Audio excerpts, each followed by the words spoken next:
Back to my channel edutainment and मैं हूँ स्मिता सिंह, आपके educator for code 55 human resource management and labour welfare, and we are talking about NTA UGC NET JARAP 2022 and we are going to study unit 5 industrial relations. So industrial relations से हमने काफ़ी सारे topics कर लिए हैं. अगर आपने उन सेशंस को नहीं देखा है तो आप देख सकते हैं यूट्यूब पर जा करके मेरे सेशंस को. आप स्मिता सिंह एंटरटेनमेंट टाइप करेंगे तो आपको मेरा चैनल भी दिख जाएगा और आपको सारे वीडियोस भी दिख जाएंगे.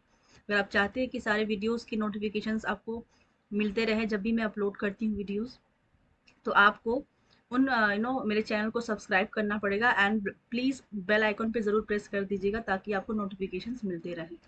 And I would like to inform you that मैंने यूनिट 1 to 4 भी कंप्लीट करके दिया है इस चैनल पर. आप अगर उन सेशंस को देखना चाहते हैं तो देख सकते हैं, क्योंकि मैं आपको यूनिट 1 to 10 सारे टॉपिक्स करवाऊंगी विदाउट एनी कॉस्ट, और वो सारे टॉपिक्स के साथ साथ आपको MCQs एंड PYQs भी प्रोवाइड करूंगी मैं. राइट. सो मैं अभी आपको उस स्लाइड पर लेकर चल रही हूँ जहाँ से हमें आज इस सेशन को स्टार्ट करना है.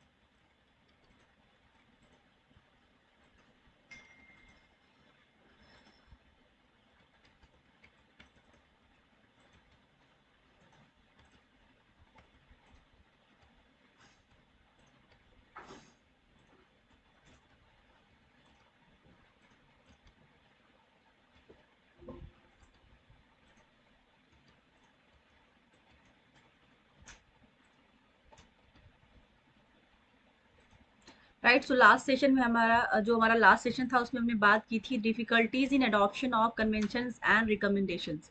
सो क्या डिफिकल्टीज अराइज होती है जब वो कन्वेंशंस एंड रिकमेंडेशंस को अडॉप्ट करने की बात आती है. तो हमने उस पर हमने लास्ट सेशन में बात की थी. अगर आपने उस सेशन को नहीं देखा है तो प्लीज़ जा करके देख लीजिए, आपके लिए ये बहुत ही हेल्पफुल होने वाला है. एंड इवन यूनिट 5 बहुत ही इंपॉर्टेंट चैप्टर है एग्जाम पर्सपेक्टिव से. इसके सारे टॉपिक्स जितने भी मैंने कराए हैं अब तक और जो मैं आगे कराऊंगी, उन सारे ऑप्शन से, उन सारे टॉपिक से क्वेश्चन पूछे जा चुके हैं, पूछे जा सकते हैं. राइट. सो आज का हमारा टॉपिक होगा code of discipline. Code of discipline के बारे में आपने काफ़ी सुना होगा. अगर आप फर्स्ट टाइम वॉच कर रहे होंगे मेरे सेशन को, मेरे इस वीडियो को, या फिर आप फर्स्ट टाइम अपेयर करने जा रहे हैं UGC NET HRM and HRM and labour welfare के लिए, तो आपको ये वर्ड हमेशा सुनने को मिलेगा, code of discipline, collective bargaining. ये इन पे क्वेश्चंस बहुत बनते हैं. एंड आप अगर PYQ सॉल्व किए होंगे या फिर करेंगे for the first time, you are going to do that, तो आपको देखने को मिलेगा कितने सारे क्वेश्चंस बने हैं. Right. So let's start with the code of discipline. In India, the problem of industrial discipline was debated by the Indian Labour Conference held in 1957. The conference noted the alarming record of breach of discipline by employers and employees. A subcommittee was appointed to draft a model code of discipline which would be acceptable to all. A code of discipline drafted by the subcommittee was duly ratified by the Central Organizations of Workers and Employers at the 16th session of the India's Labour Conference in March 1958, and it became operative from 1st June 1958. The code is based on the following principles. So सबसे पहले इसकी theory को समझेंगे कि what is the code of discipline exactly. So क्योंकि आपका concept clear होना बहुत ज़रूरी है, क्योंकि क्वेश्चन आप तभी सॉल्व कर पाएंगे जब आपके कॉन्सेप्ट क्लियर होंगे. सो क्या बोल रहे हैं, in India the problem of industrial discipline was debated by the Indian labour conference held in 1956. India की अगर बात करें और कोड ऑफ डिसिप्लिन की बात करें तो ये 1957 में इंडियन लेबर कॉन्फ्रेंस के थ्रू इसको डिसिप्लिन में लाया गया था. इस प्रॉब्लम को डिस्कस किया गया था इन इंडियन लेबर कॉन्फ्रेंस में, जो कि 1957 में हुआ था. सो इंडियन लेबर कॉन्फ्रेंस में 1957 में जो मीटिंग हुई थी उसमें कोड ऑफ डिसिप्लिन के बारे में बात की गई थी. इंडस्ट्रियल डिस्प्यूट के बारे में, इंडस्ट्रियल डिस्प्यूट के प्रॉब्लम के बारे में डिबेट किया गया था, उन पर बात की गई थी. The conference noted the alarming record of breach of discipline by employers and employees. Sometimes क्या होता है इंडस्ट्री में, जो रूल एंड प्रिंसिपल्स बने होते हैं, जो रूल एंड रेगुलेशंस बने हुए होते हैं, उनको फॉलो ना करके उनका ब्रीच किया जाता है, उनको फॉलो नहीं किया जाता है. तो एम्प्लॉयर्स भी कई बार वो उन रूल्स को तोड़ते हैं, कई बार एम्प्लॉयज भी तोड़ते हैं. A subcommittee was appointed to draft a model code of discipline which would be acceptable to all. A code of discipline drafted by the subcommittee was duly ratified by the Central Organization of Workers and Employers at the 16th session of the India's Labour Conference in March 1958, and it became operative from 1st June 1958. The code is based on the following principles. So जब industries को लगा कि code of discipline का breach होता है जो कि employer and employees दोनों के द्वारा किया जाता है, तो क्या किया गया कि फिर अनदर जब मीटिंग हेल्ड हुई, जब दूसरी सब कमेटी बनाई गई, तो उसने कोड ऑफ डिसिप्लिन को लेकर के बहुत ही सीरियस डिसीजन लिया गया, सीरियस उस मुद्दे पर सीरियसली बात की गई और देखा गया, और उस पर क्या किया गया, a code of discipline drafted by the sub committee, again a code of discipline was drafted by the sub committee, was duly rectified by the, जो कि रेक्टिफाई की गई, उसको उसमें कुछ सुधार किए गए, जो प्रीवियस ड्राफ्ट था, जो previous industrial code of discipline पे बात की गई थी, जो उनमें कुछ चीजें लगता था कि उनके बेसिस पे एम्प्लॉयर्स या एम्प्लॉयज ब्रीच करते, उनको उनको नहीं मानते, तो उनको थोड़ा सा रेक्टिफाई किया गया, and that rectification was done by Central Organization of Workers and Employers at the 16th session. किसमें हुआ था? 16th सेशन में हुआ था वो rectification by the central organisation of workers and employers in March 1958 में। पहला जो हुआ था वो 1957 में हुआ था, उसके बाद कुछ रेक्टिफिकेशन की जरूरत पड़ी, तो रेक्टिफिकेशन के लिए 1958 में जो मीटिंग हेल्ड हुई उसमें इसको रेक्टिफाई किया गया 1958 मार्च में। इट बिकेम ऑपरेटिव फ्रॉम 1 जून, और जो कि ऑपरेशन में आई 1 जून 1958 में, मार्च 1958 में इसको रेक्टिफाई किया गया, और उसको जो ऑपरेट की बात कर रहे हैं, तो ऑपरेशन में कब वो आया, that came in operation from 1st June 1958. The code is based on the following principles. ये जो कोड ऑफ डिसिप्लिन है वो किन प्रिंसिपल्स पे बेस्ड है, हम यहाँ पे पॉइंट वाइज देखेंगे, पॉइंट्स के थ्रू समझेंगे। पहला देखेंगे, there should be no strike और lockout without proper notice. जब भी इम्प्लॉयर्स को या फिर इम्प्लॉयज को कोई प्रॉब्लम होती है, कोई डिस्प्यूट अराइज होता है या फिर किसी भी तरह का इशू नजर आता है, तो ऐसा नहीं कि इम्प्लॉयज बिना नोटिस दिए ही स्ट्राइक पे चले गए, या फिर ऑर्गेनाइजेशन बिना किसी नोटिस के लॉकआउट पे चली गई, तो लॉकआउट अनाउंस कर दी कि पहले तो आपको समझना है कि स्ट्राइक क्या होती है और लॉकआउट क्या होता है, दोनों में डिफरेंस क्या होता है। स्ट्राइक जो है वो एक वेपन है एम्प्लॉयज के लिए, जब उनकी मांग पूरी नहीं होती है, उनको इंटरनल कोई डिस्प्यूट होता है अपने ऑर्गेनाइजेशन से, तो वो एक प्रॉपर ग्रुप बनाते हैं और चर्चा करते हैं। वो डिपार्टमेंट का भी स्ट्राइक होती है, पूरे होल डिपार्टमेंट का होता है, पूरे ऑर्गेनाइजेशन का, कह सकते हैं कि पूरा ऑर्गेनाइजेशन में जितने भी डिपार्टमेंट्स हैं सब मिल करके भी स्ट्राइक करते हैं। कभी कभी सिर्फ एक डिपार्टमेंट को प्रॉब्लम होती है तो वो स्ट्राइक भी जाते हैं। तो इस तरह से स्ट्राइक क्या है, एक वेपन है, एक हथियार है अपनी बात को कहने का, अपनी बात को मनवाने का इम्प्लॉयज के पास। तो इम्प्लॉयज के पास ये पावर है कि वो स्ट्राइक पे जा सकते हैं अगर उनकी बात नहीं मानी जाए, या फिर उनको किसी भी तरह की प्रॉब्लम है, या फिर उनको लगता है किसी तरह से इम्प्लॉयर्स उनका शोषण कर रहे हैं, जो उनको वेज मिलना चाहिए वो नहीं मिल रहा है, तो that can be anything related to their facilities and welfare, about the workers. So workers के पास इस स्ट्राइक का हथियार होता है। वेयर एज एम्प्लॉयर के पास क्या होता है, एम्प्लॉयर के पास भी होता है, जहां पर रिसोर्सेज की कमी हो जाती है, मटेरियल्स नहीं होते ऑर्गेनाइजेशन में, मैन्युफैक्चरिंग के लिए सपोज रिसोर्सेज की जरूरत पड़ती है, मटेरियल्स की जरूरत पड़ती है, मशीनरीज की जरूरत पड़ती है।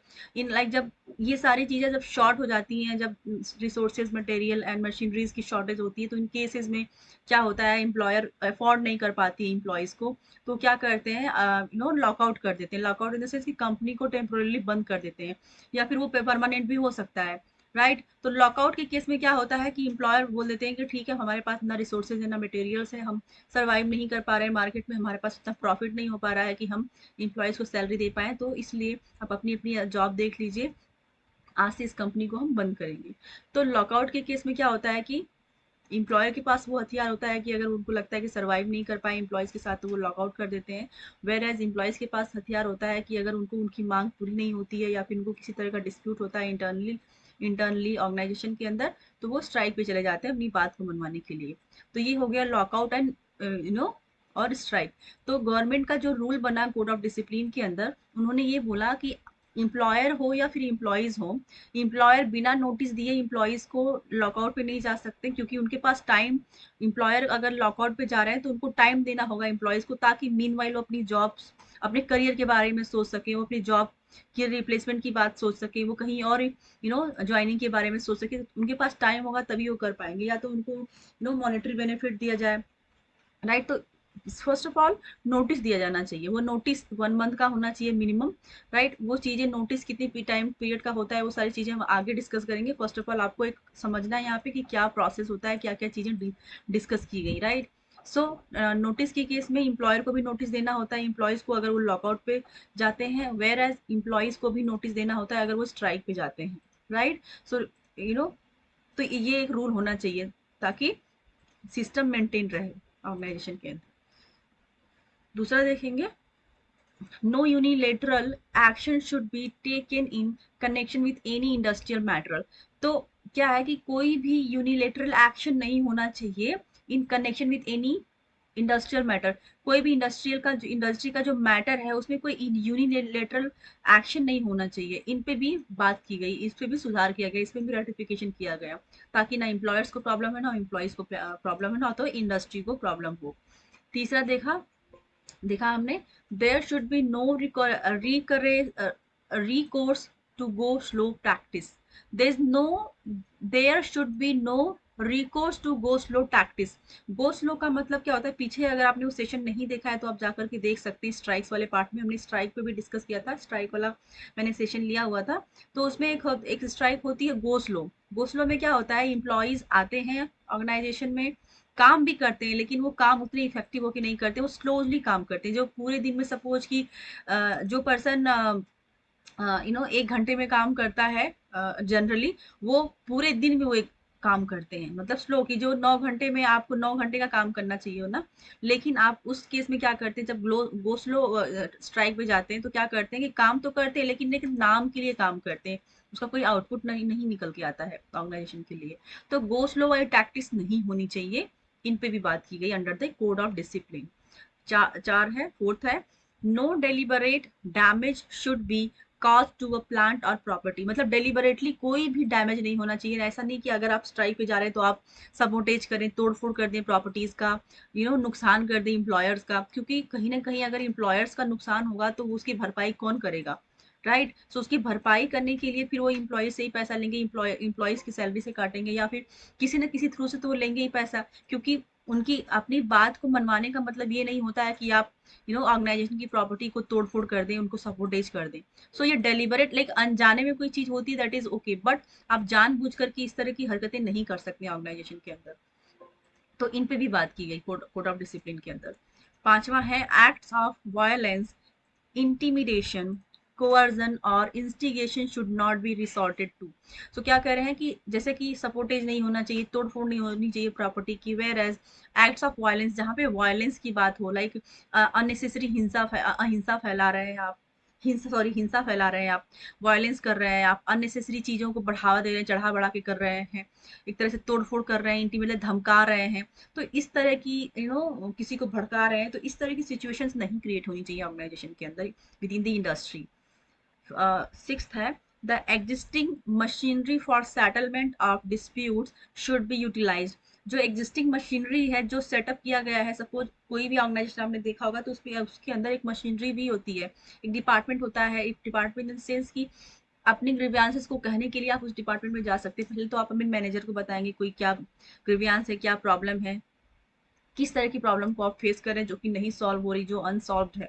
तो अगर वो अपने डिपार्टमेंट में जाते हैं मैनेजर के पास, मैनेजर भी सॉल्व नहीं कर पाता है तो हेड ऑफ डिपार्टमेंट के पास जाती है, फिर उस ग्रीवियांस कमेटी के पास जाता है। तो इस तरह से जो मशीनरीज बनी है विद इन दी ऑर्गेनाइजेशन, सबसे पहले तो उनका यूटिलाइजेशन होना चाहिए। ऐसा नहीं कि डायरेक्टली आप कोर्ट में पहुंच गए मामले को लेकर के, पहले आप इंटरनली इसको सॉल्व करने की कोशिश करेंगे। जो मशीनरीज बनाई गई है इंडस्ट्रीज के अंदर डिस्प्यूट्स को सॉल्व करने के लिए, उन मशीनरीज का पहले आप यूज करेंगे। सेवेंथ है, award and agreements should be speedily implemented. जो भी अवार्ड्स एंड एग्रीमेंट्स है वो स्पीडली इम्प्लीमेंट होने चाहिए। ऐसा नहीं कि कहने को rules and regulations and awards बना दिए गए कि आप अच्छे परफॉर्मर है तो आपको ये मिलेगा, आपने ये काम किया तो आपकी अचीवमेंट पर ये दिया जाएगा। तो ये चीजें सिर्फ कहने के लिए नहीं बल्कि इम्प्लीमेंट भी होना चाहिए, और वो भी फास्ट होनी चाहिए, ताकि अगर एम्प्लॉयज अच्छा काम करते हैं तो उनको अच्छे इंसेंटिव भी मिले, उनको रिवॉर्ड मिले, उनको अप्रिसिएशन मिले। तो ये सारी चीज़ें इम्प्लीमेंट भी होना चाहिए, ना कि सिर्फ डॉक्यूमेंट में रहे, ना कि वर्बल ही रहे, राइट। 8 देखेंगे, any action which disturbs cordial industrial relation should not be avoided. कोई भी एक्शन जो कि डिस्टर्ब करता है cordial industrial relation should not be avoided. ऐसी चीज जो कि इंडस्ट्री को डिस्टर्ब करती है कहीं ना कहीं, ऐसी सिचुएशन को, ऐसी चीजों को कभी भी अवॉइड नहीं करना चाहिए, उनको अनदेखा या फिर अनसुना नहीं करना चाहिए, उन पर बात करनी चाहिए, उन पर डिस्कशन करना चाहिए, उस चीज को, उस प्रॉब्लम को रिजॉल्व करने की कोशिश करनी चाहिए। तो under the code of discipline in points पे बात की गई। ये जो पॉइंट्स आपने देखा, इन पर्टिकुलर थिंग्स पे बात की, central organisation of workers and employers committee ने, right. Objectives of the code, objectives क्या है कोड के, कोड ऑफ डिसिप्लिन के ऑब्जेक्टिव्स क्या है, आप देखेंगे यहाँ पर। The code of discipline is intended to achieve the following objectives.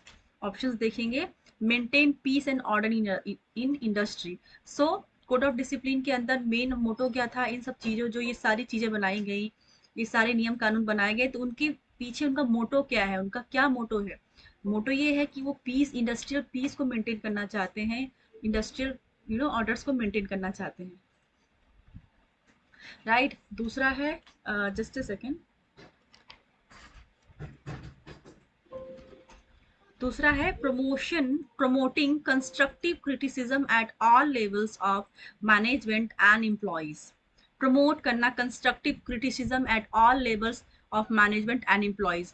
जो जो कंस्ट्रक्टिव क्रिटिसिज्म मतलब कि जो चीजें कंस्ट्रक्टिव है, मतलब चीजें ऐसी जो आपको बना सकती हैं, जो चीजें ऐसी जो कि चीजों को एक वे में लेकर के जा सकती हैं, इन चीजों पर, उन लेवल्स पे एम्प्लॉयज को, मतलब एम्प्लॉयज को, मैनेजमेंट को प्रमोट करना चाहिए उन चीजों पर, right. Promoting constructive criticism at all levels of management and employees.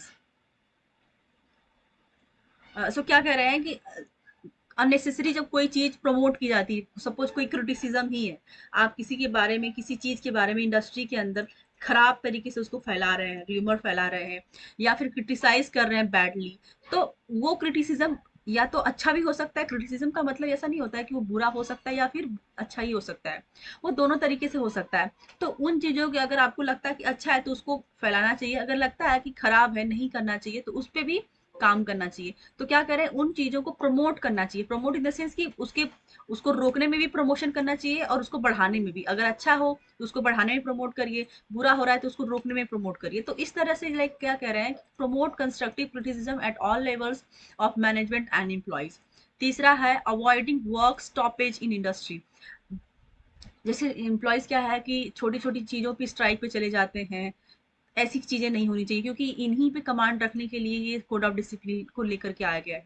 छोटी छोटी डिस्प्यूट से, छोटे छोटे प्रॉब्लम से एम्प्लॉयज ऐसा नहीं कर सकते कि वो अपना काम करना बंद कर दें। तो जो स्टॉपेज होता है इंडस्ट्री में काम का, ये अवॉइड करना चाहिए। चौथा है securing the settlement of disputes and grievances by a mutual agreed procedure and avoiding litigations. पांचवा है, आई होप आपको ये ऑनलाइन आप इजिली समझ में आ गई हो। पांचवा है facilitate a free growth of trade unions. Trade unions का जो ग्रोथ है उसको फ्री करना चाहिए, उसको उनको ग्रोथ में हेल्प करनी चाहिए, फैसिलिटेट करना चाहिए ग्रोथ में।